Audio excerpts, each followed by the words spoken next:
welcome back to a podcast with Junebug and Bear here. Today we'll be reading a scary story. This story that we're going to read to you is called The Shadow in Blackwood Forest. Just so we don't get sued or anything, I'm just going to say right now, this was not made by us, and if you know the person who made it, please write their name in the comments or something. But once again, credits to that person who wrote this story. Great job. Now we're gonna read it to you, and honestly, it's something. Okay, so the town of Blackwood Forest sat on the edge of the vast forest in northern Ontario. Towering pine and spruce trees surrounded by the community, creating a thick wall of green stretched for hundreds of kilometers. During the day, the forest attracted hikers, campers, and nature lovers. But after sunset, most people stayed away. For generations, residents had shared stories about strange events in the woods. Some claimed to hear voices echoing between the trees, while others reported seeing mysterious lights drifting through the darkness. Where are we? A few older townspeople even believed that people had disappeared in the forest without a trace.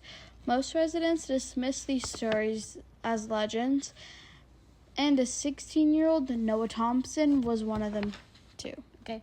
One cold November evening, a powerful storm swept through the Blackwood, and the wind rattled the windows and shook the trees outside Noah's house. As he sat down in the kitchen, working on his history assignment, his dog Max lays asleep nearby. Suddenly, the lights flickered and it all went out. The entire town was plunged into darkness. Noah reached for his phone, but there was no signal. The storm had likely damaged the cell towers.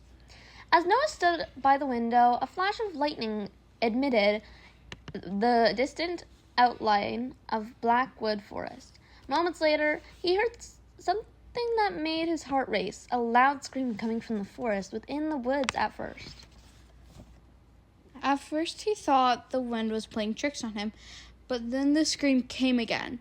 This time it sounded even more desperate. Max jumped up and began growling towards the forest.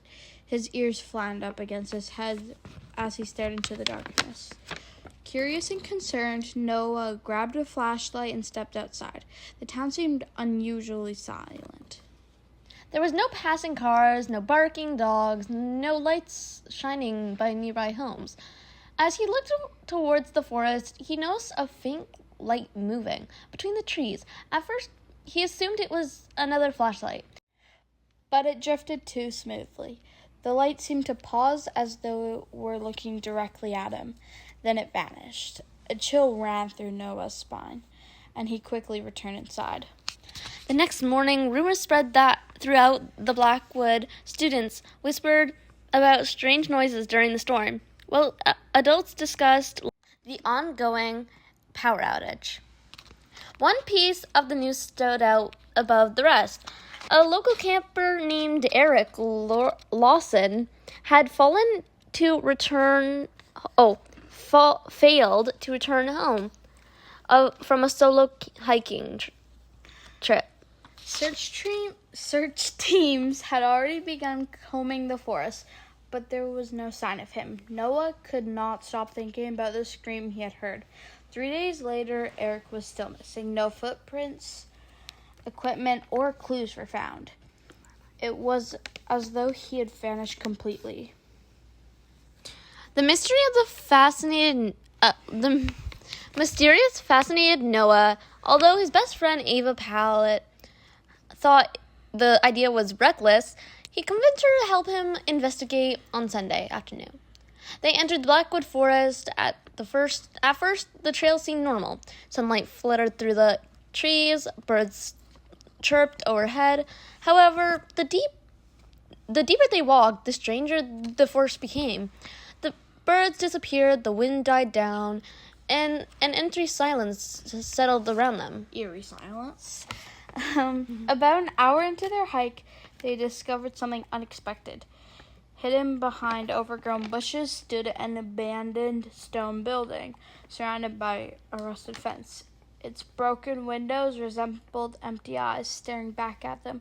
Noah brushed dirt from a faded sign near the entrance. The words were barely visible. Okay, so that is all for this one. It's basically the end of a chapter, quotation mark. We will be doing chapter 2 in a few weeks or tomorrow, depending on schedule.